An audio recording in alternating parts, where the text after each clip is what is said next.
आइए, last lecture में हमारी आपकी बातें हो गया, आप चुप हो जाओ। आइए, लास्ट लेक्चर एक साथ बोला करिए, एक साथ चुप हो जाया करिए।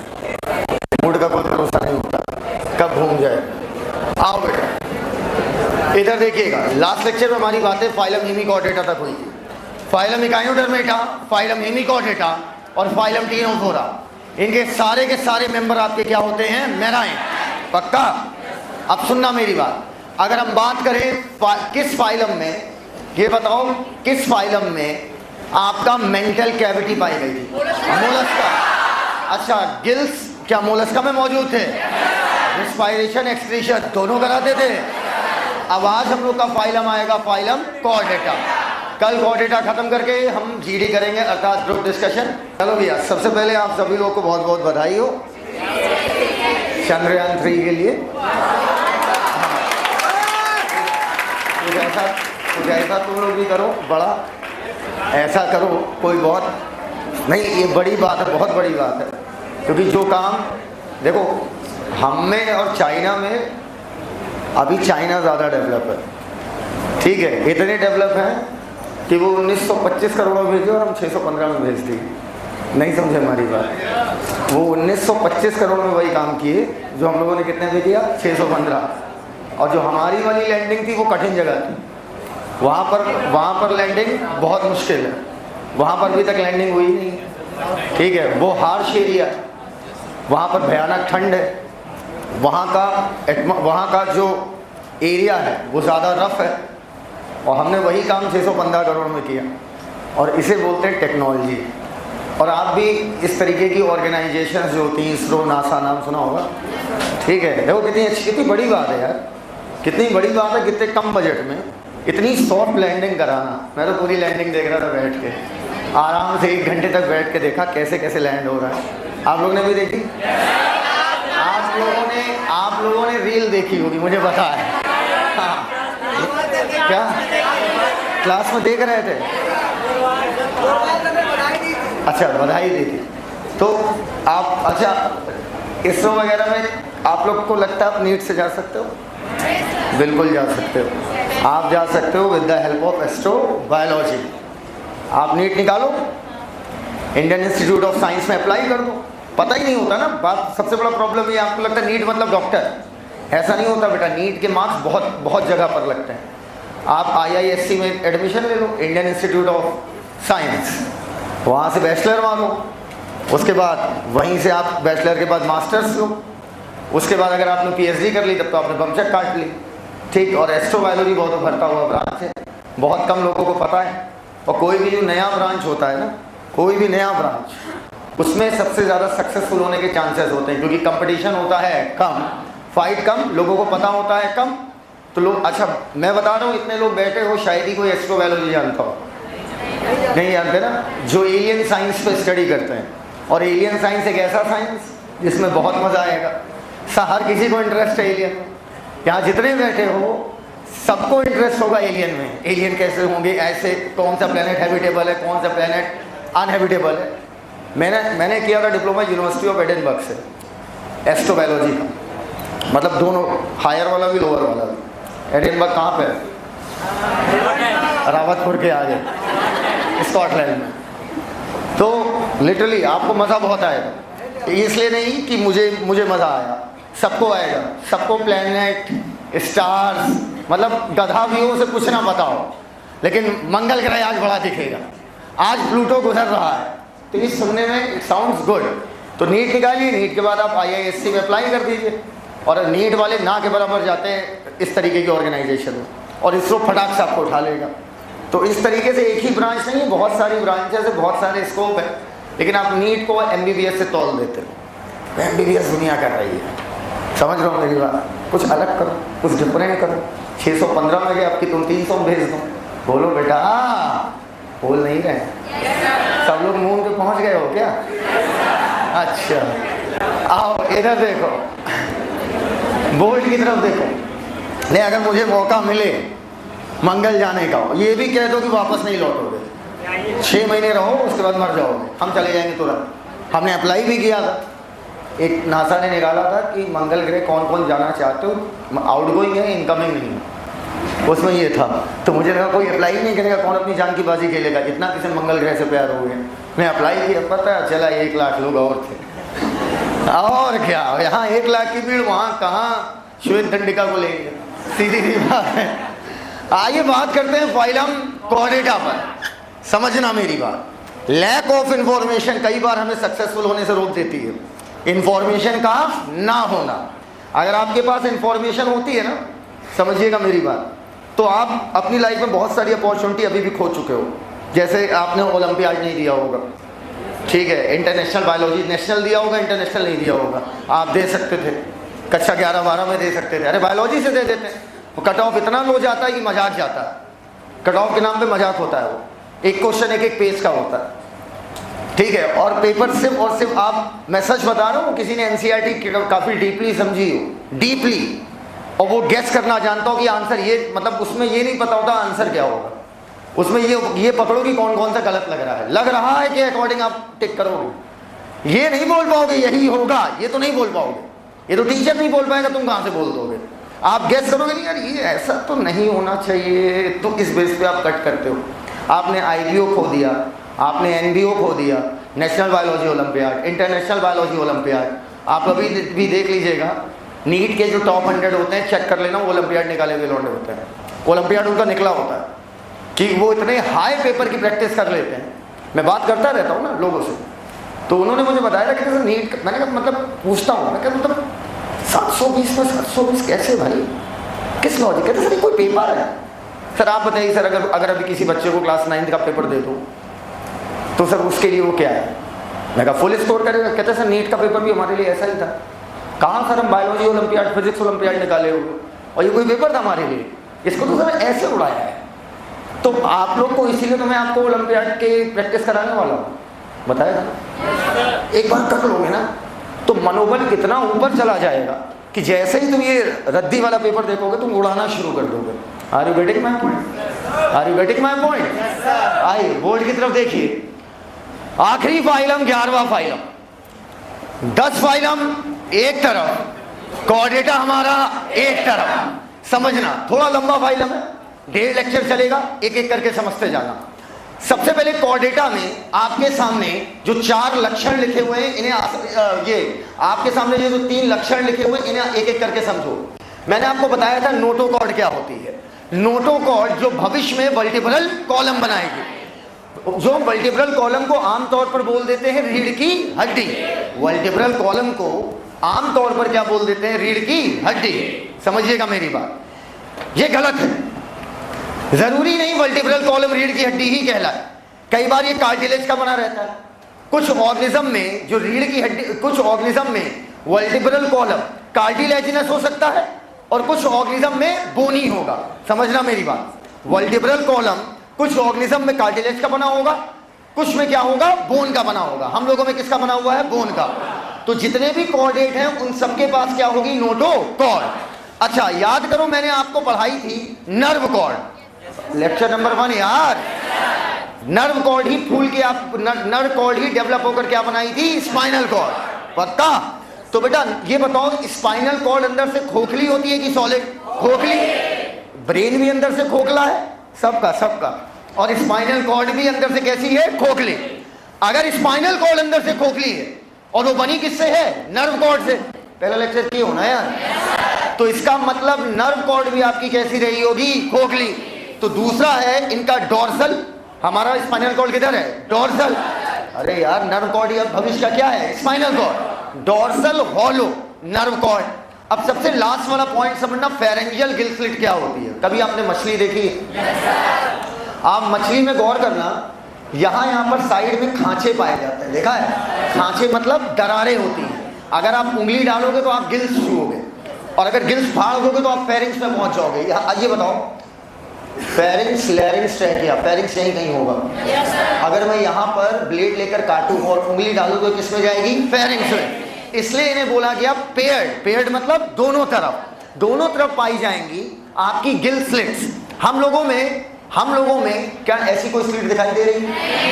जस्ट अ सेकेंड, इधर देखिएगा, इधर अगर हम ह्यूमन का केस देखें तो ह्यूमन के केस में गौर से देखिएगा, इधर अच्छा ये देखो मछलियों में, देखो मछलियों में ये तुम्हें साइड में यहाँ पर तुम्हें दरारें दिख रही हैं। अगर इनमें उंगली डालोगे तो क्या मिलेगा? गिल्स, और उंगली डाल दोगे तो क्या मिलेगा? फेरेंक्स। क्लियर है ये बात? अब समझना, इन्हीं को बोलते हैं गिल स्लिट्स। ठीक, इधर देखना। अब बेटा इधर देखो, ये दरार दिख रही है, ये दरार दिख रही है, यही क्या है? अरे ये दरार देख रहे हो, ये दरार देखो ना, दिख गया? ये है गिल स्लिट्स। अगर ह्यूमन के केस को देखो तो यहाँ पर देखो एक ह्यूमन का बच्चा दिखाया हुआ दिख रहा है। ये अरे बच्चा नहीं दिख रहा, कैसी बात कर रहे हो? ये ह्यूमन का ही है। ये जो छोटी सी बिंदी दिख रही है उसकी आँख है, यहाँ पर डेवलप होगा अभी ब्रेन। अब गौर से देखो, यहाँ पर तुम्हें खांचे दिख रहे होंगे, दिख रहे हैं?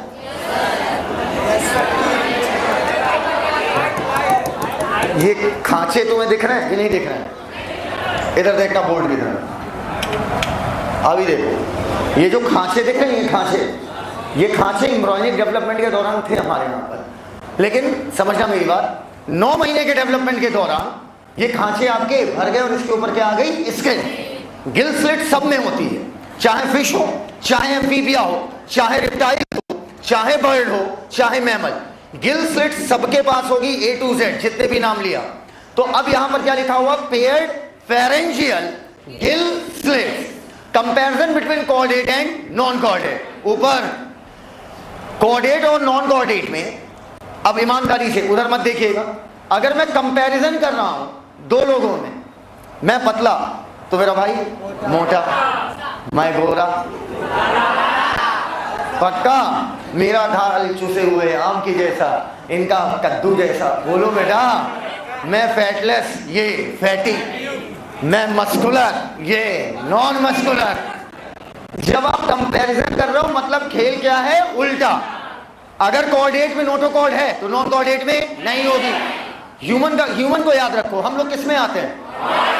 हाँ, कोऑर्डिनेट। हम लोग कोऑर्डिनेट में आते हैं। अब समझना मेरी बात, हम लोग कोऑर्डिनेट में आते हैं, बहुत अच्छे से क्लियरली समझना। तो हम अपना एग्जांपल ले लेते हैं। हमारा जो सेंट्रल नर्वस सिस्टम है, ब्रेन और स्पाइनल कॉर्ड, वो पीछे साइड है या आगे साइड है? पक्का? हॉलो है या सॉलिड है? सिंगल स्पाइनल कॉर्ड है कि double? Central nervous system is dorsal.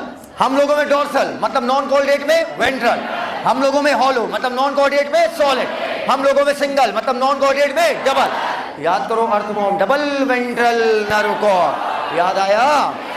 आओ, अगर हम लोगों में गिल स्लिट्स है तो इसका मतलब उधर गिल स्लिट्स नहीं होगी। हम लोग का दिल आगे या पीछे? हल्ट हमारा अगर वेंट्रल तो उनका डोर्सल, अगर होगा तो। अच्छा, हम लोगों में ये बताओ कहीं पूंछ होती है? नहीं बेटा, थी एम्ब्रियोनिक डेवलपमेंट के दौरान थी, लेकिन बाद में क्या हो जाती है? रेड्यूस। किसी की है? किसी की पूंछ है बेटा? इधर आओ। पोस्ट एनाल टेल, पक्का पोस्ट एनाल टेल आपकी हम लोगों में क्या होगी? प्रेजेंट। अब चाहे एम्ब्रियोनिक डेवलपमेंट के दौरान हो या कुत्ता और शेर को देखो तो ये बेटा मैच्योर हो गए, अभी भी इनके पास पूंछ है। पोस्ट एनाल टेल अगर हम लोगों में है मतलब नॉन कोऑर्डिनेट में नहीं है। Notochord present, notochord absent. हम लोगों में ventral nervous system, central nervous system ventral, इन लोगों में डोर्सल, हम लोगों में डोर्सल, इनमें वेंट्रल, हम लोगों में हॉलो, इनमें सॉलिड, हम लोगों में सिंगल, इनमें डबल, हम लोग में हल्ट वेंट्रल, इनमें डोर्सल। रट रहे हो क्या? हम लोग में गिल स्लिट है, इनमें नहीं है। सिंपल बोलो भैया। 3 प्रमुख फीचर हमारे क्या है? Notochord, dorsal hollow nerve cord, paired pharyngeal gill slit. Paired क्यों बोल रहा? इधर और इधर। पक्का बेटा, ये हो गया हमारा कंपैरिजन। अब आगे देखिएगा नेक्स्ट पेज। आपके पास तो ये होगा ना, एनसीईआरटी ने डायग्राम को अधूरा बनाया है, हमने चार्ट को कंप्लीट किया है। इधर देखिएगा आराम से। कैसे बेटा? आराम से। इधर देखो, अगर मैं बात करूं वर्टिब्रेट्स की, किसकी? वर्टिब्रेट्स। तो बेटा ऊपर देखो, एक चार्ट मिसिंग है कहीं यार, जस्ट अ सेकंड, एक सेकंड रुक जाओ। हाँ, कंप्लीट है। सुनो इधर देखो, फाइलम किंगडम एनिमेलिया में, किंगडम एनिमेलिया में 11वां फाइलम है फाइलम कॉर्डेटा। बेटा यहां आपको बोलना पड़ेगा मेरे साथ साथ। फाइलम से छोटा क्या होगा? सब फाइलम। फाइलम कॉर्डेटा को 3 सब फाइलम में बांटा गया, यूरोकॉर्डेटा, सिफेलोकॉर्डेटा और वर्टिब्रेटा। समझना मेरी बात, फाइलम कॉर्डेटा के कितने, ये याद करना पड़ेगा, फाइलम कॉर्डेटा के कितने सब फाइलम? 3, यूरोकॉर्डेटा, सिफेलोकॉर्डेटा और वर्टिब्रेटा। बेटा ये बताओ, ये दोनों पहले आए होंगे कि वर्टिब्रेटा पहले आए? ये दोनों, इसलिए इन दोनों को मिलाकर बोल दिया प्रोटोकॉर्डेटा। प्रो प्री प्राई का मतलब पहले। ये बताओ जीवन, ये बताओ कभी भी शुरुआत पानी में करते हैं हम लोग? किसी, भाई मैं कहता हूं शुरू वाले मेंबर कहां पर? पानी में। और पानी में भी फ्रेश वाटर या मैराइन? Exclusively marine. तो यूरोकॉर्डेटा, सिफेलोकॉर्डेटा, ये क्या हुए? Exclusively marine. क्लियर हो तो हाथ उठाओ, ऐसे एकदम क्लियर। ये बताओ फाइलम कॉर्डेटा को कितने सब फाइलम में बांटा गया? 3। बोलो यार 3। यूरोकॉर्डेटा, सिफेलोकॉर्डेटा और वर्टिब्रेटा। पक्का? बेटा यूरो का मतलब ही होता है टेल। यूरो का मतलब क्या है? टेल। समझना मेरी बात। सिफेलो मतलब क्या होता है? सर। पक्का? इधर देखो, दोनों को मिलाकर रखा गया प्रोटोकॉर्डेटा। प्रोटोकॉर्डेटा के सारे मेंबर आपके क्या होंगे? मैराइन। तीनों बोरा के भी सारे मेंबर मैराइन थे, इकानोडर्मेटा के भी सारे मेंबर मैराइन थे, हेमिकॉर्डेटा के भी सारे मेंबर मैराइन थे। बोलो भैया। अब इधर देखो, सबसे पहले यूरोकॉर्डेटा, ऊपर इनमें जो नोटोकॉर्ड होगी, नोटोकॉर्ड तो सबके पास होगी क्योंकि सब फाइलम किसमें है? कॉर्डेटा। जितने कॉर्डेटा के मेंबर हैं सबके पास नोटोकॉर्ड होगी, लेकिन इनमें नोटोकॉर्ड सिर्फ लार्वा में पाई जाएगी, वो भी लार्वा की टेल में।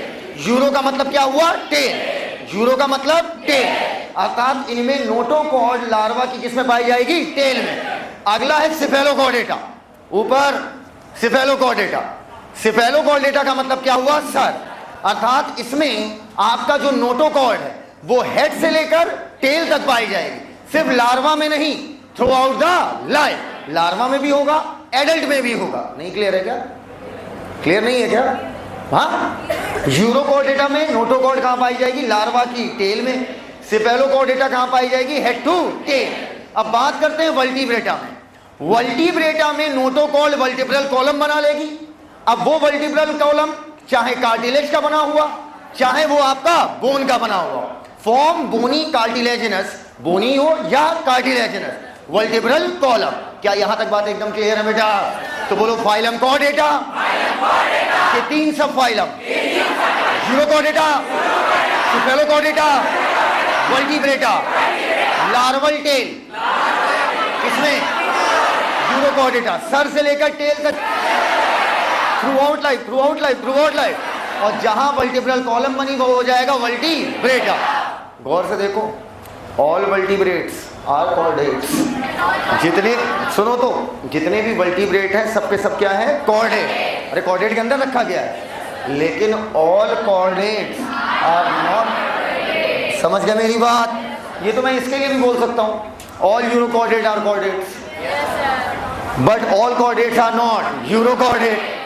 All cephalochordate are chordates. अगर यही कर देना एग्जाम में तो तुम लोग कहोगे नहीं, ऑल वर्टिब्रेट्स आर कॉर्डेट। ये गलत हो गया ना? अरे तीनों में किसी का नाम ले लो, ऑल सिफेलोकॉर्डेट आर कॉर्डेट्स। लेकिन क्या हर कॉर्डेट सिफेलोकॉर्डेट है? नहीं। क्या ये बच्चों वाली बात एकदम क्लियर हो गई है? आगे बढ़िए। इधर देखिए, वर्टिब्रेटा में एग्जाम्पल सब एक साथ लपेटेंगे धड़धड़ाते हुए। क्लियर?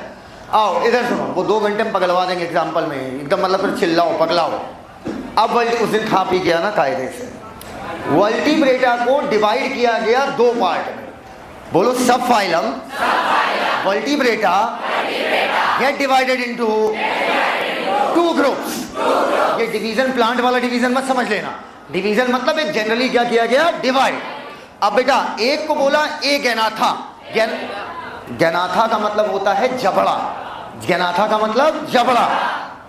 ए किसी के नाम के आगे लग जाए अपसेट। अगर जबड़ा नहीं है तो ए गैनाथा, और जबड़ा है मुंह में, स्टोमिया मतलब माउथ। बताया है यार, स्टोमिया मतलब माउथ। अगर मुंह में जबड़ा है तो आप कहलाओगे गैनाथोस्टोमेटा। एकदम क्लियर। गैनाथा मतलब क्या होता है? जॉ। ए गैनाथा और गैनाथोस्टोमेटा। ए गैनाथा के अंदर सिर्फ आप एक क्लास पढ़ोगे, दैट इज साइक्लोस्टोमेटा। ये सच्ची वाली मछलियां नहीं है, ये मछली जैसी दिखती पर ये मछली नहीं है, क्योंकि मछलियों की बॉडी पे स्केल्स पाए जाते हैं, इनकी बॉडी बिल्कुल चिकनी होती है। कैसी? चिकनी। पक्का।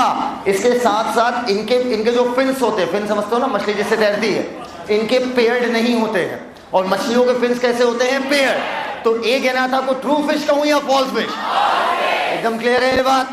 मछली के नाम पे कलंक हो तुम। अब गैनाथोस्टोमेटा पे आ जाओ।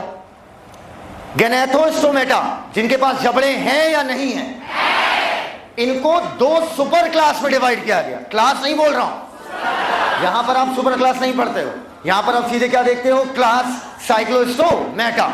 पहले भाई साहब इतना पढ़ाना पड़ता था इसको, ऑस्टेकोडर्मी तक पढ़ानी पड़ती थी। ये मजाक था, मजाक इग्नोर करना था। गैनाथोस्टोमेटा की बात करो। गैनाथोस्टोमेटा की टोटल कितनी super class? 2 super class. Class से ऊपर या नीचे? ऊपर। कितने लोग ईमानदारी से सुबह सुबह उठ के राशि पढ़ते हैं? राशिफल। हाँ, राशिफल पढ़ते हैं? हाँ, ईमानदारी से। आज आपके किसी नए मित्र से मुलाकात होगी, स्वास्थ्य संबंधी कोई दिक्कत हो सकता, होता नहीं क्या? वो राशि होती है वृष और वृषभ, क्या क्या मीन वाली राशि को अंग्रेजी में बोलते हैं पिसेस, पाइसेस। मीन वाली राशि को अंग्रेजी में बोलते हैं पाइसेस। अच्छा, यहीं से आया था पाइसेस? अच्छा, आओ अब सुनो मेरी बात। मीन वाली राशि को बोलते हैं पाइसेस, और उसमें देखा होगा 2 मछली एक दूसरे को क्रॉस कर रही होती है, क्योंकि पाइसेस का मतलब ही क्या होता है? मछली। क्या मछली के 4 पांव होते हैं? मछली के पांव नहीं, फिन्स होते हैं। तो फिन्स वालों को किया अलग, 4 पांव वालों को किया अलग। पोडिया मतलब पांव, सूडोपोडिया। टेट्रा मतलब 4 पांव वालों को किया अलग, और इनका नाम क्या रख दिया? टेट्रापोडा। पहले बताओ, ये दोनों क्लास है कि सुपर क्लास? Super class. बहुत बढ़िया सीख रहे हो, ठीक है। अब क्लास तुम्हारी 2 आई, एक कॉन्ड्रियोआइसिटीज, एक ऑस्टियोआइसिटीज। प्लीज सुनना मेरी बात। कॉन्ड्रियो शब्द कार्टिलेज से जुड़ा हुआ है, क्योंकि कार्टिलेज के पास होता है कॉन्ड्राइटिन सॉल्ट, और ऑस्टियो मतलब हड्डी। तो बताओ इन दोनों में किसका ढांचा कार्टिलेज का बना होगा? कॉन्ड्रियो। रट रहे हो क्या यार? किसका ढांचा हड्डी का बना होगा? ऑस्टियो। ये आपके लिए, आपको सबसे औसम लेक्चर एनिमल किंगडम का पहला लगता है, ठीक है? ये आपका सबसे औसम लेक्चर बन जाएगा आज का, इसलिए क्योंकि हम हर चीज को कंपेयर करके पढ़ेंगे और पूरा चार्ट यही याद करेंगे, घर का कोई बयाना नहीं लेंगे। एक तरफ बांटा पिसेस, एक तरफ बांटा टेट्रापोडा। पिसेस में आई 2 क्लासेस, कॉन्ड्रियो और ऑस्टियो। पक्का? अब सुनो मेरी बात। टेट्रापोडा में टोटल कितनी क्लास आई? 4। Amphibia, reptile, bird, mammal. यही 4 ही तो बचे यार। Amphibia, reptile, bird, mammal. एकदम क्लियर है ये बात? अब सुनना मेरी बात। इस तरीके से आपने ये पूरा चार्ट देख लिया। एक बार और देखेंगे आप। कितनी बार देखेंगे? एक बार। आओ इधर आओ, इधर आओ। फाइलम कॉर्डेटा के कितने सब phylum? 3। Urochordata, cephalochordata, vertebrata. Urochordata में सिर्फ लार्वा की टेल में नोटोकॉर्ड, सिफेलोकॉर्डेटा में हेड टू टेल, वर्टिब्रेटा में कार्टिलेजिनस या बोनी वर्टिब्रल कॉलम। अब इसको डिवाइड किया गया, ये एक जनरल डिवीजन है, प्लांट वाला डिवीजन नहीं है। गैनाथोस्टोमेटा और एगेनाथा। एगेनाथा के पास जबड़ा नहीं है। एगेनाथा में सिर्फ एक क्लास पढ़ेंगे, साइक्लोस्टोमेटा। गैनाथोस्टोमेटा के पास क्या होंगे? जबड़े। ढालो किसका आ रहा है? Super class. इस गैनाथोस्टोमेटा को कितनी सुपर क्लास में बांटा गया? 2। पिसेस और टेट्रापोडा। पिसेस में आपकी टोटल कितनी क्लास? 2। कॉन्ड्रियो और ऑस्टियो। किसकी बॉडी कार्टिलेज की बनी होगी? कॉन्ड्रियो। किसकी बॉडी हड्डियों की बनी होगी? ऑस्टियो। इतनी सरलता से सिखाऊंगा, बस देखते जाओ तुम। टेट्रापोडा में टोटल कितनी क्लास आएंगी? 4। Amphibia, reptile, bird, mammal. Fish इधर ले लिया, फिश इधर ले लिया, बाकी बचे 4 इधर ले लिए। क्या यहां तक बात एकदम क्लियर है? इतने सब फाइलम में बांटा गया है 3, यूरोकॉर्डेटा, सिफेलोकॉर्डेटा, वर्टिब्रेटा। बेटा यूरोकॉर्डेटा में सिर्फ और सिर्फ नोटोकॉर्ड लार्वा की कहां पर है? टेल में। सिफेलोकॉर्डेटा में हेड टू टेल।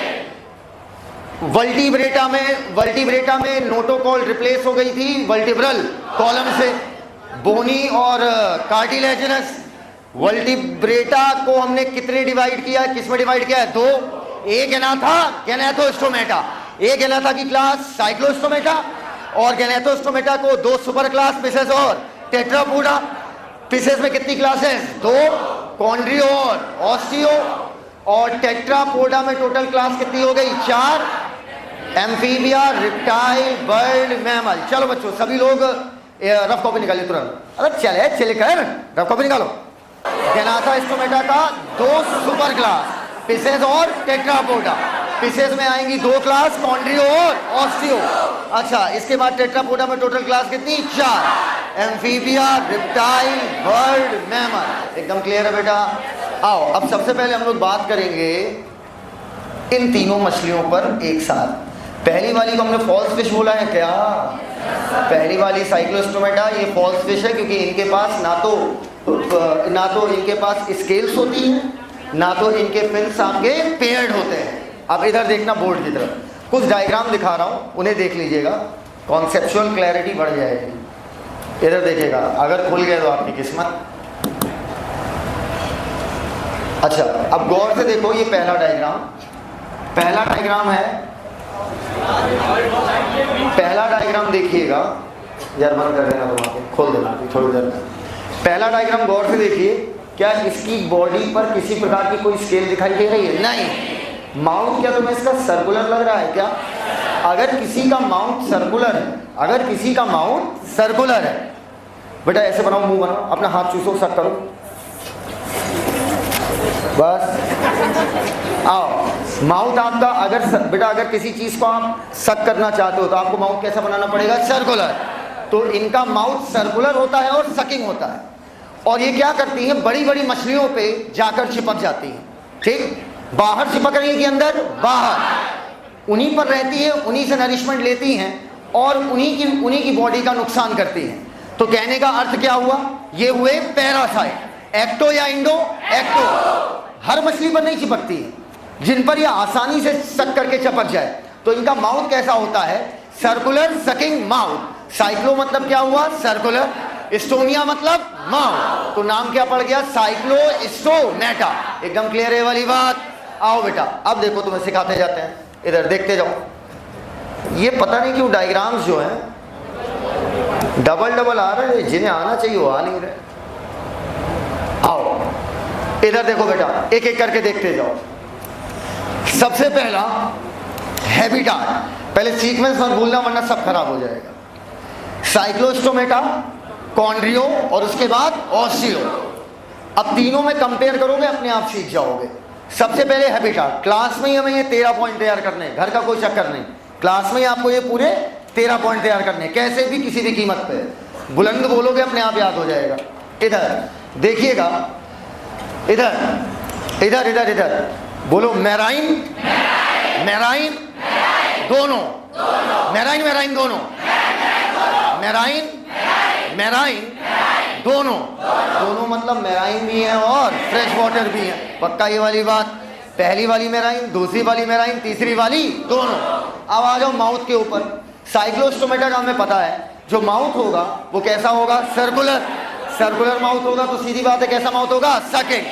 अच्छा अब समझना जरा, एक कॉन्ड्रियो आइस्टीज का मुंह देखो, कॉन्ड्रियो का छोड़ो। शार्क का मुंह देखा है? अगर तुम शार्क का मुंह याद करो तो शार्क का मुंह सामने नहीं होता है, नीचे की तरफ होता है, देखा है? तो नीचे की तरफ मतलब वेंट्रल या डोर्सल? वेंट्रल। तो बस बेटा सबसे फेमस मेंबर इसकी शार्क है। शार्क दिमाग में रखो, काम खत्म। कॉन्ड्रियो आइस्टीज का माउथ किधर है? वेंट्रल।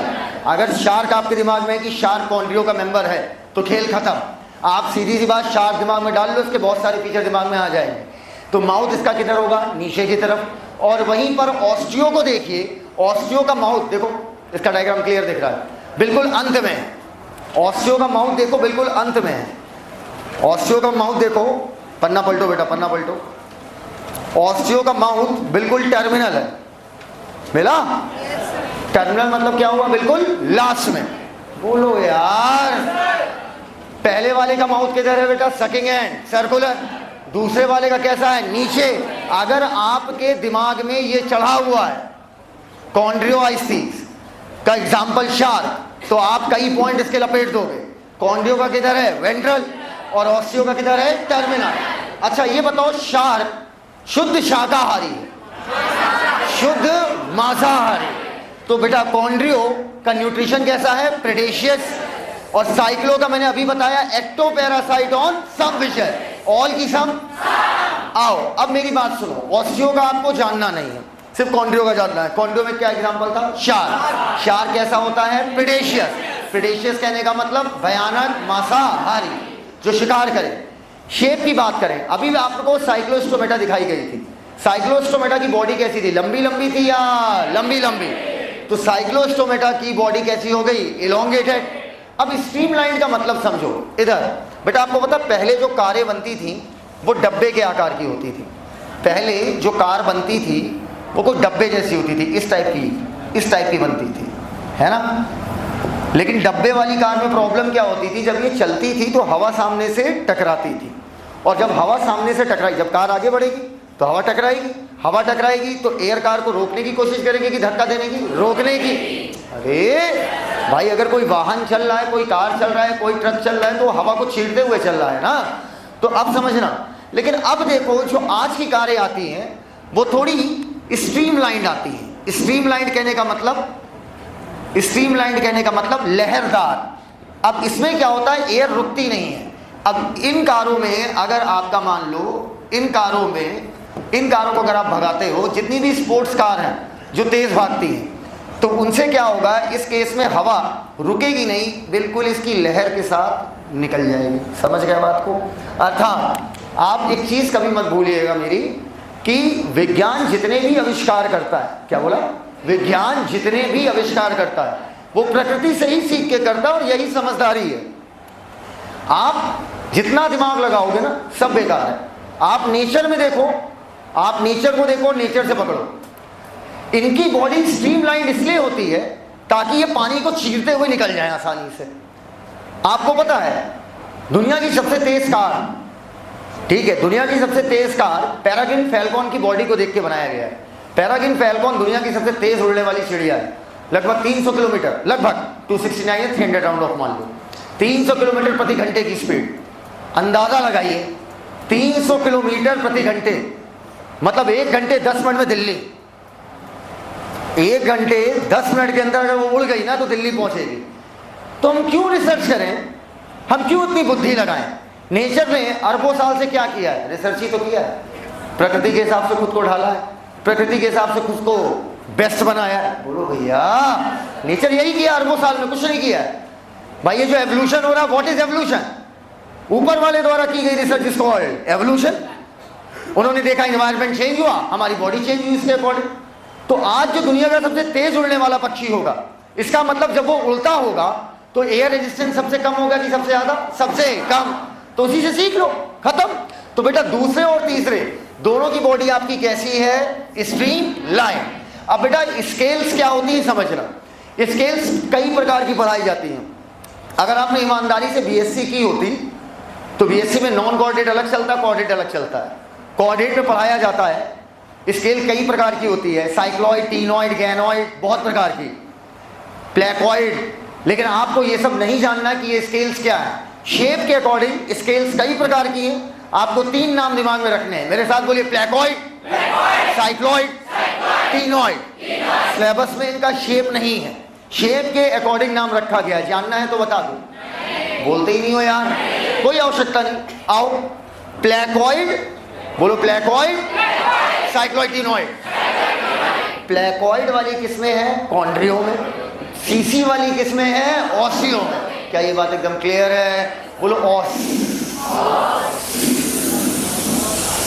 सी आ गया, सी फॉर कॉन्ड्रियो और सी फॉर सॉरी दिमाग में से उतर गया। सीसी वाले किस में होंगे? ऑस्टियो में। और कॉन्ड्रियो वाले में कौन सी स्केल होगी? प्लेटॉइड। ये शेप के अकॉर्डिंग है, शेप आपके सिलेबस में नहीं इसलिए बता नहीं रहा हूं। कभी शार्क के दांत मन से देखें? अरे सामने से नहीं भैया, पिक्चर में तो देखा होगा। शार्क का जो जबड़ा होता है उसमें जो दांत होते हैं वो अंदर की तरफ, बैकवर्ड अंदर की तरफ डायरेक्टेड होते हैं। कभी शेर का जबड़ा देखो, मेरा मत देखो, कभी शेर का जबड़ा देखो तो उसके दांत भी किधर होते हैं? बैकवर्ड। बैकवर्ड होने का फायदा पता है क्या है? अगर एक बार दबाया तो बेटा अब नहीं, अगर सीधा सीधा होता तो आप निकाल सकते थे। अगर मान लो मेरे जैसा काफी ताकतवर इंसान हो तो वो शार्क का मुंह आसानी से खोल देगा, हटो, सिर्फ जितनी देर धंसा है उतनी देर धंसा है। लेकिन जब दांत बैकवर्ड होंगे तो भक्त से जहां मारेगी तो बेटा 2-2.5 किलो तो लेके जाएगी। और शार्क जैसा जबड़ा तो बेटा जब धंसा देना शार्क दांत तो जो अब है उसे बचाओ, जो था वो चला गया। समझना मेरी बात। तो शार्क के जो टीथ होते हैं एक्चुअली में वो टीथ नहीं है, वो प्लेटॉइड स्केल ही है। उनमें थोड़ा मॉडिफिकेशन हो जाता है, थोड़ी देखने में और सख्त हो जाती हैं, और वही आपके क्या बनाते हैं? दांत। मॉडिफाइड प्लेटॉइड टीथ जो किधर डायरेक्टेड है? बैक या फॉरवर्ड? बैक। इधर देखो, बोलो 6 5 4। ये याद रहेगा, टेंशन मत लो, बस 6 5 4 याद रखो। अरे उल्टा जाओ, 6 5 4। गिल स्लिट्स की बात करें, कितनी स्लिट्स हैं? तो 6 से 15 पेयर। भाई पेयर एग्जाम में याद रखना, 6 से 15 हो जाएगा तो गलत हो जाएगा। 6 से 15, बोलो 6 से 15, 5 से 7 4, 6 से 15, 5 से 7 4। क्या साइक्लोस्टोमेटा एक एन था नंबर थी? तो जॉ इसमें क्या होगा? एब्सेंट, और इन दोनों में प्रेजेंट। क्या लगता है शार्क के जबड़े नॉर्मल की बहुत पावरफुल? उसके लिए मेरे जैसा ताकतवर इंसान चाहिए कि उसके जबड़ों को खोल पाए, तोड़ ना पाए। बेटा तोड़ों की बात नहीं की जाती वहां पर। तो शार्क के लिए जबड़े तो हैं, लेकिन जबड़े कैसे हैं? पावरफुल। 8वें पॉइंट पर रुक जाएंगे, ठीक है, क्योंकि 8वें पॉइंट पर फिर वापस से जाएंगे, फिर तैयार करेंगे, ठीक है। जब भी किसी टेबल या चार्ट को पढ़ा जाता है तो हमेशा इस बात का ध्यान रखा जाता है कि पूरा चार्ट एक बार में नहीं पढ़ा जाता, उसे क्या किया जाता है? टुकड़ों में तोड़ दिया जाता है। हमने अभी देखा था फिन साइक्लोस्टोमेटा में कैसे थे? अनपेयर्ड, बोलो भैया। और इन दोनों में कैसे थे? पेयर। इंडोस्केलेटन भी देख लो, क्या दिक्कत है? शुरू के दोनों के कार्टिलेज वाले, आखिरी वाले का बोनी वाला। ऑस्टियो वाला क्या है बेटा? बोनी। बाकी बचे क्या है? कार्टिलेज। चलो खत्म, अब रुक जाओ, अब ऊपर आओ वापस, मेरे साथ बोलो, बोलो मेराइन, मेराइन दोनों। अब माउथ की बात करें, सकिंग और सर्कुलर माउथ। ऐसे करो ना, करो ऐसे करो माउथ, वेंट्रल। अरे नहीं, शार्क का नहीं, अरे शार्क का लंबा सा चोचा निकला होता है यार। माउथ कैसा है? वेंट्रल। ऑस्टियो का कैसा है? टर्मिनल। पक्का? अब बेटा बात करते हैं इनका nutrition. Ectoparasite on all fish या सम? अच्छा, ये कैसी है? प्रेडेशियस। तीसरा हमको जानना नहीं। अभी साइक्लो दिखाई थी, साइक्लो कैसी थी? लंबी लंबी, देखा होगा ना, बेलन के आकार की थी। तो बेटा ये कैसा हो गया आपका? बेलन के आकार की। तो शेप कैसा हो गया? इलोंगेटेड। बाकी दोनों का स्ट्रीमलाइन। बोलो इलोंगेटेड, स्ट्रीमलाइन, स्ट्रीमलाइन। पहले में स्केल क्या थी? एब्सेंट। बाकी दोनों में प्रेजेंट। बोलो प्लेटॉइड, सीसी, साइक्लोइड और टिनॉइड। शार्क के दांत नहीं है, वो प्लेटॉइड स्केल है, बस उसमें क्या हो गया? मॉडिफिकेशन। बैकवर्ड डायरेक्टेड की फॉरवर्ड? बैकवर्ड। पक्का? जितने भी प्रेडेटर्स होते हैं, चाहे आप डायनासोर सोच लो, चाहे आप क्रोकोडाइल सोच लो, चाहे आप शेर सोच लो, चाहे चीता सोच लो, इनके दांत किधर डायरेक्टेड होते हैं? पीछे की तरफ। आओ इधर आओ। अब बेटा बात करते हैं गिल स्लिट्स की। बोलो 6 पेयर की 6 5 4। पहले में जॉ एब्सेंट, बाकी दोनों में प्रेजेंट। दूसरे वाले का जॉ कैसा है? पावरफुल। पहले वाले में फिन्स अनपेयर्ड, बाकी दोनों में पेयर्ड। अच्छा, पहले वाले में इंडोस्केलेटन, कार्टिलेज, पहले दोनों में बोलो ऑस्टियो में हड्डी का, बाकी बचे कार्टिलेज। अच्छा, अब आओ हम लोग बातें करेंगे एयर ब्लैडर। इधर बेटा एयर ब्लैडर, आपको पता है जब भी कभी भी कोई शिप जो होता है, अगर आप शिप पे कभी ट्रेवल किया हो? कोई बात नहीं, किया तो मैं भी नहीं, किया तो नाव पे ही। इधर मैं नाव पे भी नहीं किया हूँ, मैं बहुत बड़ा डरपोक हूँ पानी से। मुझे डर नहीं लगता, मुझे पानी, ऊंचाई, भूत, बसंती चीज़ से डर लगता है। हाँ छिपकली को उसका नाम मत लिए हो रहे यार इधर। हाँ जानवरों से डर लगता है, ऊंचाई से लगता है, पानी से लगता है, बाकी किसी चीज़ से नहीं लगता है। हाँ तो अभी का बचा इंसान, सबसे डरावनी चीज़, उससे नहीं लगता। तो अब क्यों, क्या इंसान है, 206 हड्डियाँ, 639 मसल है, लाइफ है तो तुम हो। अरे लाइफ है तो तुम हो, जब लाइफ ही नहीं तो तुम नहीं। लेकिन ये लोग खतरनाक है। अब मेराइन को आप क्या कह सकते हो? ए मेराइन डूबाना नहीं, ए ऊंचाई गिराना नहीं, मेरी बात थोड़ी मानेंगे यार, उल्टा मैं धर के पे बोल। तो अच्छा, कभी भी जब आप शिप पे जाते हो ना, अच्छी शिप पे अगर जाते हो और मान लो शिप डूब रहा है, हम दहशत से ही मर जाएंगे। हम मतलब जब टाइटैनिक के बारे में सोचते भी हैं ना, भाई रूह कांप जाती है। हम कभी भी नहीं, मुझे एडवेंचर बहुत पसंद है, जैसे मुझे एंटार्क्टिका जाना है अपनी लाइफ में एक बार, पर 27 दिन का ट्रिप है तो कैसे जाएंगे, ठीक है। तो एंटार्क्टिका कभी ना कभी जाऊंगा। मून जाने का बहुत शौक है, मार्स तो मतलब पूछो नहीं। तो, लेकिन अब इसमें समस्या क्या है कि मुझे मेराइन ट्रेंच में जाने का बड़ा मन है। मेराइना ट्रेंच जानते हो? ठीक है, बस शौक है, जाऊंगा नहीं। कोई जाएगा तो वीडियो देखूंगा बैठ के। हाँ स्विमिंग पूल में थोड़ा सा भी अंदर हो जाते हैं, पागल हो जाते हैं। हाँ वही गढ़े में। तो आपको एक जैकेट दी जाती है, उस जैकेट में एयर भरी होती है ना, जिसे आप लोग अंग्रेजी में क्या बोलते हैं? Life jacket. और आप उस समय सोचते हो कैसे इसको चुरा ले, किसी काम आ जाएगी। तो जो आपकी एयर जैकेट होती है, समझिएगा, वो उसके अंदर क्या भरी रहती है? एयर, हवा, वही उसी को अंग्रेजी में एयर कहते हैं। जो आपका वॉल्यूम क्या करती है? बढ़ा देती है, ठीक है। अगर आपका वॉल्यूम बढ़ा देगा, वॉल्यूम ज़्यादा, प्रेशर कम। अरे बॉयल्स लॉ। तो अब पानी पे आपका प्रेशर लग रहा होगा कम, पक्का प्रेशर लगेगा कम, तो आप आसानी से डूबोगे या नहीं डूबोगे? नहीं डूबोगे। इनके पास भी, ज़्यादा डिटेल में नहीं बोलना चाहता हूँ, एक पाउच पाया जाता है। क्या पाया जाता है? पाउच। उस पाउच को बोलते हैं एयर ब्लैडर। क्या बोलते हैं? Air bladder. बताओ किसके स्पेलिंग के पहले लेटर में? साइक्लोस्टोमेटा, कॉन्ड्री और ऑस्टियो में किसमें पाउच जैसी फीलिंग आ रही है? ऑस्टियो। वो एक पाउच जैसा लग रहा है, राइट। तो ऑस्टियो में एयर ब्लैडर प्रेजेंट, बाकियों में अपसेट। जिनमें एयर ब्लैडर नहीं होगा, क्या उन्हें लगातार तैरना पड़ेगा? जिनमें नहीं होगा उन्हें लगातार तैरना पड़ेगा, वरना मछली डूब जाएगी और मछली डूब के मर जाएगी। मछली कैसे डूब सकती? कैसी बात कर रहे हो? मछली बिल्कुल डूबती है। आप एक काम करो, आप एक मछली को ले जाओ, ज़्यादा नहीं, जो सरफेस के आसपास रहती हो। ये रोहू को ले जाओ, ये रोहू, कटला, क्लैरियस, मांगुर, जिसकी मर्जी हो, आप इसको लेके जाओ समुद्र के तल तक। तल छोड़ो बेटा, तल ज़्यादा हो गया, जहाँ पे टाइटैनिक है वहाँ तक ले जाओ। याद है भी टाइटन भाई गए थे अपने? अरे टाइटन भाई, हच इम्प्लोजन बोलो, तो मछली पूरी पिच्चा हो जाएगी। अगर ये सोचो कि आप समुद्र के तट पे जाओ और तट पे आप चलने की इच्छा रखते हो। क्या बोला? चलने की क्या रखते हो बेटा? अच्छा, अगर आप बेटा, समुद्र का तट इतना खतरनाक है कि मून पे अब तक 12 लोग जा चुके हैं और समुद्र तट पे आज तक सिर्फ 3 लोग गए। और तट बोल रहा हूँ, समुद्र तल पे मात्र 3 लोग गए आज तक, और मून पे 12 और मार्स पे 5। कितने? एक को नहीं गए। फर्जी बातें ना करो। जो तीनों गए वो वापस आए, जो तट तक नहीं गए वो वापस नहीं आ पाए, जो सिर्फ टाइटैनिक तक देखने गए थे वो वापस नहीं आ पाए। इसीलिए मैं कहता हूँ तट तक जाओ, तल तक।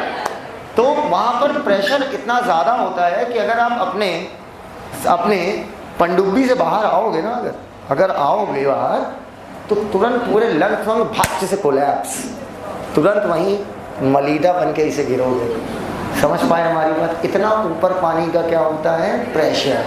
Are you getting my point? बोलो बेटा, आपको क्या लग रहा है? टाइटैनिक जिस समय वहां पर गिरा होगा, जब डूबा होगा, आपको लगा कि टाइटैनिक की आज इतनी जर्जर हालत सिर्फ इसलिए नहीं है कि वो टूट गया था, वो 1912 में डूबा था, आज 2023 चल रही है, इतने साल हो गए। बेटा टाइटैनिक बहुत बहुत बहुत पैसा लगा के बनाया गया था, most luxurious ship of that time, ठीक है। तो उसका एक एक मटेरियल बिल्कुल ज़बरदस्त तरीके से डिज़ाइन किया गया था। समस्या है ऊपर से लगने वाला प्रेशर, और वो प्रेशर इतना है कि तरह तरह के हम लोगों ने टेक्निक्स लगाए, दिमाग लगाए कि कैसे टाइटैनिक के रैक को निकाला जाए। बहुत टेक्निक लगे। कुछ ने कहा बड़े बड़े बैलून्स, नहीं समझे बात को, कहें बैलून्स, कहें वहाँ बैलूनों तो पिक्चा हो जाएगा। तो ऊपर से पानी इतना प्रेशर लगा रहा है कि बहुत सारी चीज़ें तो इसलिए तबाह हो गई, और इतना प्रेशर लगा रहा है कि 1985 में 70 साल में हड्डी नहीं गल जाती है। 1985 में जब पहली बार टाइटैनिक मिला और उसके अंदर हम लोग गए, हाँ, तो गधों को ये उम्मीद थी कि अंदर हमें हज़ारों कंकाल मिलेंगे, एक नहीं मिला, क्योंकि जिस समय टाइटैनिक नीचे जा रहा था उसी टाइम जितनी बॉडी थी सब की सब चूरमा बन गई। नहीं समझे हमारी बात? ड्यू टू हाई प्रेशर हड्डियां पूरी गल गई और गल के वहीं पर डिसॉल्व। सोचिए कितना दर्दनाक मोमेंट होगा। तो ऐसी रोज नहीं चाहिए मुझे, ऐसी रोज नहीं चाहिए जो बेरोज मौत दे दे। तो एयर ब्लैडर ऑस्टियो में होता है, तो इन्हें कभी तैरना होता ही नहीं लगातार, क्योंकि डूबती ही नहीं। लेकिन अगर ये तैरना बंद कर देंगी, कॉन्ड्रियो या साइक्लोस्टोमेटा, तो ये डूब के मर जाएंगी। तो आज पता चला कि मछलियां भी तने पानी में डूब के मरती हैं। इधर आओ, अगला है फर्टिलाइजेशन। कुछ बोलेंगे, कुछ बात करेंगे, एक बार में सुनना। अगर मेल और फीमेल गैमेट बॉडी के अंदर फर्टिलाइज हो रहा है, मेल और फीमेल गैमेट का मिलन बॉडी के अंदर हो रहा है, तो इस तरीके के फर्टिलाइजेशन को हम इंटरनल बोलते हैं। अगर मेल और फीमेल गैमेट बॉडी के बाहर मिल रहा है, तो इस तरीके के फर्टिलाइजेशन को हम एक्सटर्नल कहते हैं। क्या ये बात क्लियर है एकदम? अगर मेल और फीमेल गैमेट बॉडी के अंदर फर्टिलाइज हो रहा है तो इंटरनल, और बाहर हो रहा है तो एक्सटर्नल। समझदार को इशारा काफी है। बोलो बीच वाला इंटरनल, बीच वाला इंटरनल, भावना, बीच वाला इंटरनल, बाकी बचे खत्म। आओ आगे बोलो। ओ से ऑस्टियो, ओ से oviparous, happy birthday, thank you. आओ अब एक बात सुनना, साइक्लोस्टोमेटा की एक कहानी, बड़ी प्यारी सी कहानी है, सुनना, तुम्हें आनंद आएगा। सर में पढ़ाई लिखाई की चीज़ों में कोई आनंद नहीं आता। आप अभी हमसे ये कह रहे हैं peak not close, yes, how much. आओ मान लीजिए मान लीजिए ये आपका समुद्र है और ये आपकी नदी है। नदियां पहाड़ों से चलती हैं, कलकल करता उसका पानी। अरे बचपन में नौटंकी चलता था ना, पहाड़ों को चीरती हुई धीरी गति से मध्यम मध्यम चलती हुई समुद्र में आकर मिल जाती है। पहाड़ों से जीवन की शुरुआत, समुद्र में हुआ उसका विलय। इधर समझो बेटा, हमें कोई चीज़ समुद्र में भेजनी होती मैं टेंशन नहीं लेता हूँ, कहीं कोई भी चीज़ हो, जाता हूँ नदी में डाल देता हूँ, मुझे पता आज नहीं कल तुम कहाँ जाओगे, समुद्र में।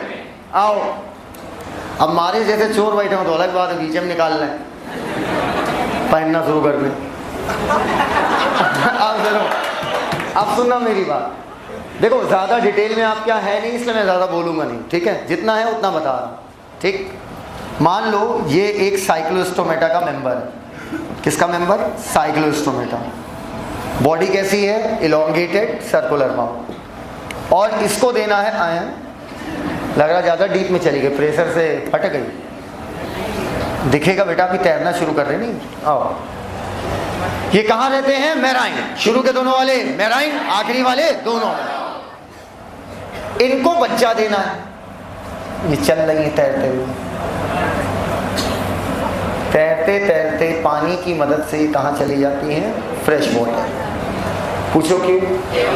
इनके बच्चे ज्यादा एडाप्टेड हैं फ्रेश वाटर के लिए। एडल्ट नहीं, बच्चे ज्यादा एडाप्टेड हैं। आपके यहाँ सिलेबस पे है नहीं, वरना ये सारी चीजें बहुत डिटेल में आती हैं। एट्रोपिक चेंजेस, गट बॉल का सिकुड़ना, ये सब आप क्या है नहीं, तो इसलिए मैं उस पर जिक्र नहीं करूँगा। ये रहती मेराइन में है, लेकिन भाई बच्चा देने वाली बात आ गई है तो थोड़ा फ्रेश रहना चाहती हैं, तो किस में चली गई? Fresh water. अब फ्रेश वाटर में जाने के बाद ये अपने यहाँ पर लार्वा निकाल देती हैं। क्या निकाल दी? लार्वा। लार्वा मतलब इनसे मैच करेगा या नहीं करेगा? नहीं करेगा। ये मान लो इनका लार्वा, ठीक। और बच्चे देने के बाद माता जी की हालात ये हो जाती है कि जब ये वापस ओशियन में आ रही होती है, वापस ओशियन में आ रही होती है, तो इनकी डेथ हो जाती है। माँ का समर्पण फ्रॉम साइक्लोस्टोमेटा। देखिए, बच्चा देने के लिए किस में गई? फ्रेश वाटर, क्योंकि इसको पता है कि मेरा बच्चा ज़्यादा अच्छा सर्वाइव किस में करेगा? Fresh water. बच्चा देने गई फ्रेश वाटर में और लौटानी मर गई। समझना, ये लार्वा दे रही है। क्या दे रही है? लार्वा। तो बताओ डेवलपमेंट डायरेक्ट या इनडायरेक्ट? इनडायरेक्ट। बोलो भैया, डेवलपमेंट कैसा हुआ? इनडायरेक्ट। अब लौटते वक्त मां तो मर गई। लार्वा जब एडल्ट में डेवलप होता है, इसे बोलते हैं मेटामॉर्फोसिस। लार्वा जब एडल्ट में डेवलप होता है, समझना है, लार्वा जब एडल्ट में डेवलप होता है तो इसे क्या बोलते हैं? मेटामॉर्फोसिस। लार्वा जब एडल्ट में आ जाता है तो ये वापस लौट आता है कहां पर? Marine water. बोलो यार, क्या इनकी लाइफ साइकिल एकदम क्लियर है बेटा? मेराइन से कहां गई? फ्रेश में, वहां अपना लार्वा थी। क्लियर? लार्वा देने को हम लोग अंग्रेजी में स्पॉनिंग बोलते हैं। लिखा हुआ है उसी के नीचे, लिख लो, बच्चा देना लिख लो सरल भाषा में। बच्चा देना, स्पॉनिंग लिखा हुआ वहां पे, पहले ही पॉइंट में लिखा है, पहले ही पॉइंट में लिखा है SPAWNING। स्पॉनिंग मतलब बच्चा देना। तो बताइए इनका डेवलपमेंट डायरेक्ट या इनडायरेक्ट? कैसा? बिल्कुल सही, इनडायरेक्ट। अब इधर देखिएगा, तो पहले वाले का डेवलपमेंट इनडायरेक्ट, बाकियों का डायरेक्ट। अब बेटा 3 पॉइंट अलग से पढ़ने हैं आपको कॉन्ड्रियोआइसिटीज में। ऊपर कभी आपने, इधर आना, कभी आपने, मान लो ये एक फीमेल है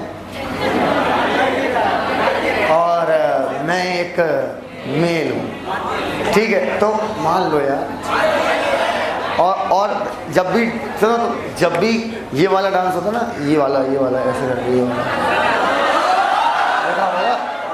अरे देख, इधर वाला, इधर। तो अब सुनो मेरी बात, समझ गए ना मेरी बात? पक्का? कैसे करना समझ गए? ऐसे करके, ऐसे 3 बार इधर जाना, 3 बार इधर जाना, फिर 1 बार घूमोगे, फिर हम ऐसे गिरा के ऐसे, इधर आओ, इधर, ये वाला अच्छा कर लेता हूँ। आओ सुनो, तो अब ये बताओ, फीमेल मेल का हाथ पकड़ना चाहती है कि मेल फीमेल का? तो मैं इन्हें पकड़ूंगा। बोलो यार, पक्का फीमेल का? ऐसे रहेगी ना, ऐसे है ना, वो ऐसे, हाँ, इधर मेल ऐसे रहता। बोलो, तो मेल फीमेल को पकड़ेगा कि फीमेल मेल को? मेल फीमेल को। तो पकड़ने के लिए कुछ होना भी तो चाहिए। हमारे हाथ हैं इनके क्लैश पर। बोलो यार, एकदम क्लियर है वाली बात। इनके जो पेल्विक फिन्स होते हैं, क्या? Pelvic fins. देखो, छाती वाले जो फिन्स होते हैं वो कहलाते हैं पेक्टोरल, और जो कमर के पास पाए जाते हैं वो क्या कहलाते हैं? पेल्विक। पेल्विक फिन्स के पास क्या पाया जाता है? क्लैस्पर। क्लैस्पर मतलब क्लैस्प करना, फीमेल को पकड़ने के लिए, पक्का मदद करता है। अब इधर सुनना, इधर सुनो, इन्हीं का एक मेंबर है, ऐसा करंट का झटका मारता है भाई साहब, ऐसा करंट, इधर देखो, इधर ऐसा करंट का झटका मारता है कि पूरी बॉडी तोड़ ताड़ देता है। क्या वो क्या कर देता है? तोड़ ताड़ देता है। इलेक्ट्रिकल ऑर्गन ऐसा झटका मारेगा, बोलो पूरी बॉडी तोड़ ताड़ देगा। ताड़ पिड़ो पक्का। अब इधर एक और होती बहुत खतरनाक, पेन लॉ बताएं।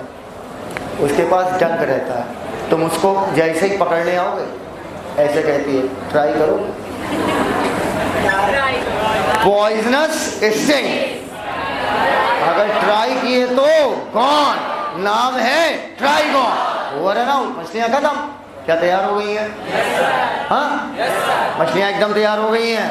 पीछे वालों मछलियां तैयार हैं, इधर बच्चे मछलियां तैयार हैं। आओ, अब मैं एक बात बोलूंगा, बीच वाले में इंटरनल, बाकी बचे एक्सटर्नल। पक्का? पहले वाले का डेवलपमेंट इनडायरेक्ट, बाकियों का डायरेक्ट। पहले वाले का सर्कुलर सकिंग माउथ, उसके बाद वेंट्रल, उसके बाद टर्मिनल। अच्छा, पहले वाले में नो स्केल्स, प्लेकोइड, साइक्लॉइड और टीनॉइड, सब तैयार हो गया है। ओ वाले में एयर ब्लैडर होगा, बाकियों में एयर ब्लैडर एब्सेंट। एकदम क्लियर है? अच्छा यार, इसमें कहीं एक मिनट दिखाना, ओपर्कुलम नहीं आया। ओपर्कुलम शायद मिस हुआ है क्या मुझसे? अच्छा तो लिखो बेटा, एक पॉइंट लिख लो। कौन सा पॉइंट होगा? कौन सा? 14। ओके, मैं 13 समझ रही थी अभी तक, आपने 14 बता के मेरी आंखें खोल दी।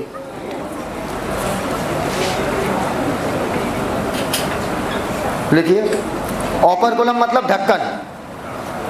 ओपर्कुलम मतलब ढक्कन।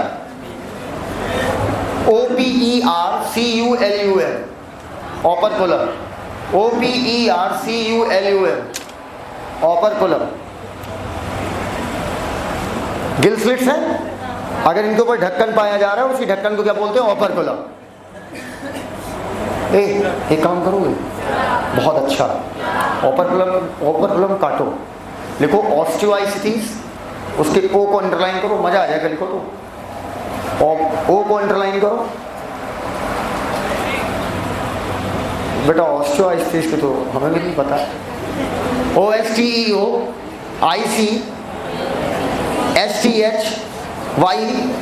आगे देख लीजिए, ES, ऑस्टियोआइसिटीज कर लिया।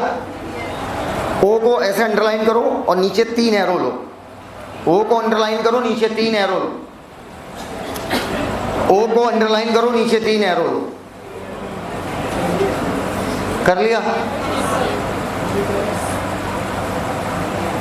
पहला लिखो ओपर्कुलम, दूसरा लिखो ओविपेरस।